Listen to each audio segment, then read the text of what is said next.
This is the main user interface of CRISMA Pilot A application. For this demonstration we have defined the world consisting of about 100 geocells, but we are focusing into a smaller area of 5 by 5 geocells. The infrastructure, population and weather data has been stored to the initial world state. As the first step, we are setting the parameters for the simulation. The simulation step size can be between 1 hour and 12 hours, and the duration of the scenario can be of maximum 72 hours. We are setting the simulation step size to 1 hour and duration to 4 hours.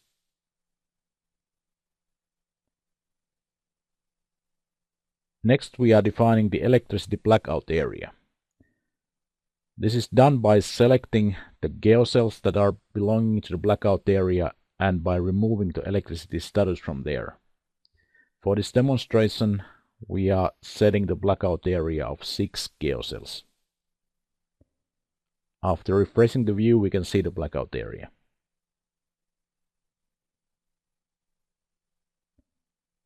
Then we are starting the simulation.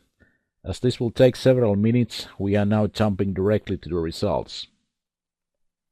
As a result of the simulation, we can see the initial scenario path consisting of 5 new world states. By browsing through the world states, we can see how the situation is progressing on the area. The colors are showing the number of people in need of evacuation. We can also select any geocell to see the numeric values telling the number of cooled buildings and the mean temperature of the houses, for instance.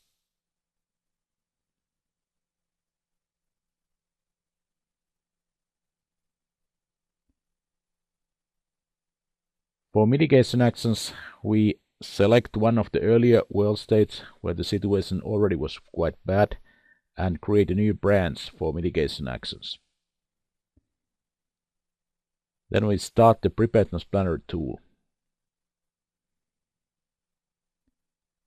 We create a new plan execution. The tool gets the number of people in need of evacuation from the database.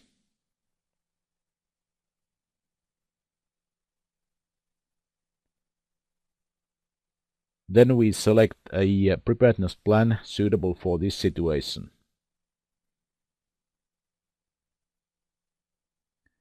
We start describing the situation to the tool. First we tell the municipalities that are affected. The tool is providing some instructions specific to that area.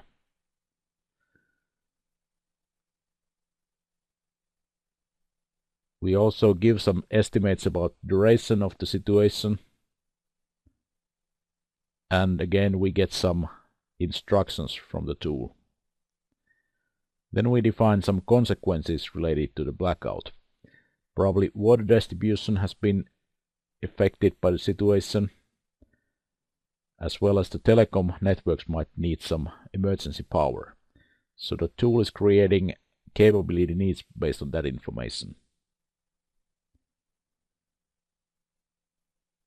Next, the tool provides some proposals for resources to be allocated. This all seems to be quite similar, and we are not getting 100% fit because all of these proposals are lacking resources for water distribution and emergency power. But for evacuation needs, we seem to have quite sufficient resources. So we select one of the proposals and reserve that for resource allocation. Then we simulate again now the consequences of the resource allocations, and we can see that already in the first step after the resource allocation, the provided resources are able to remove all the people in need of evacuation from the area. So after that, from evacuation point of view, the situation is not progressing in this scenario. But of course the buildings are still cooling.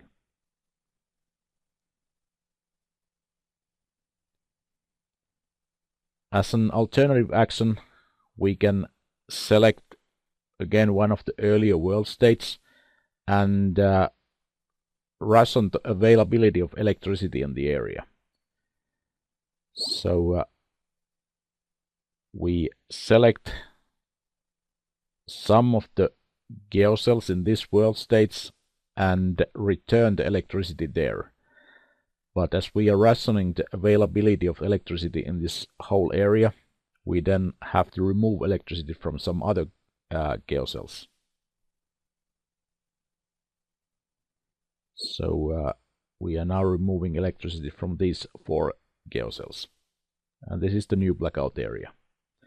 Then we start again the simulation, and we get a new scenario path. And again we can browse through the situation there.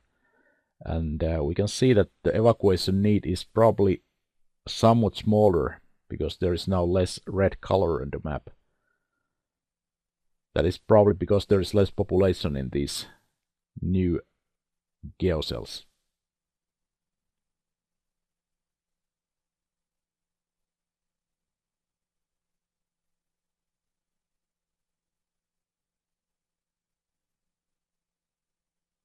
So we can compare the situation between the scenarios.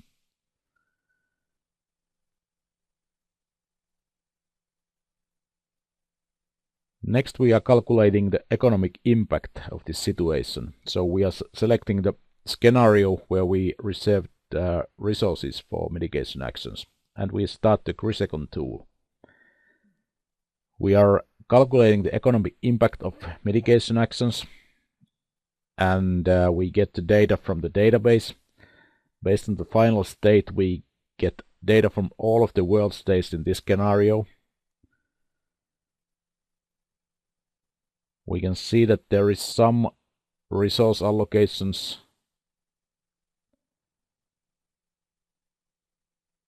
as well as there is some damages to the frozen buildings.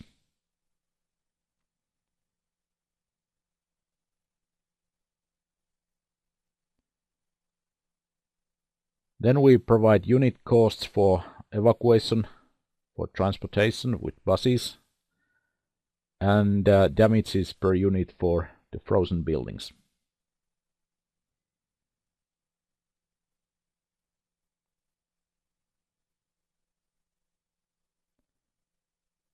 Then we calculate the costs, and the tool gets from all the relevant items in the database and calculates the cost for them.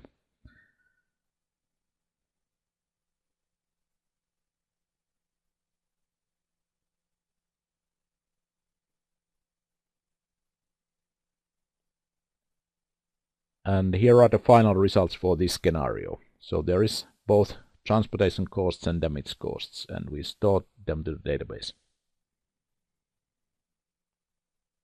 Cost calculation is then repeated to all of the scenarios. We can compare different indicators between the scenarios. So these can be visualized here on the map with different colors.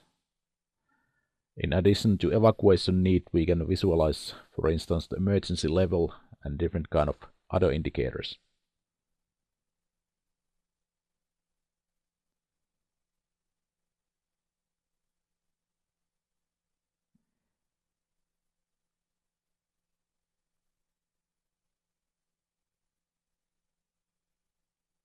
We can also create comparison charts for different indicators. So we select the indicators to be compared, as well as the world states or scenarios that we are comparing. So here we can see that, for instance, the evacuation need is quite different between the scenarios. In the second scenario, there in the final state, there is no need for evacuation because all the people in need were already evacuated. But also in the third scenario, the need is somewhat smaller. There is also some differences between the frozen and cooled buildings. Similarly, we can also compare the costs between the scenarios. So for the 2 first scenarios, the damage costs were pretty much the same because the mitigation actions were focusing on the evacuation. But in the third scenario, the damage costs are somewhat smaller. We can create new scenarios starting from any of the existing world states, and by mixing different kind of mitigation actions we can find the optimal solution.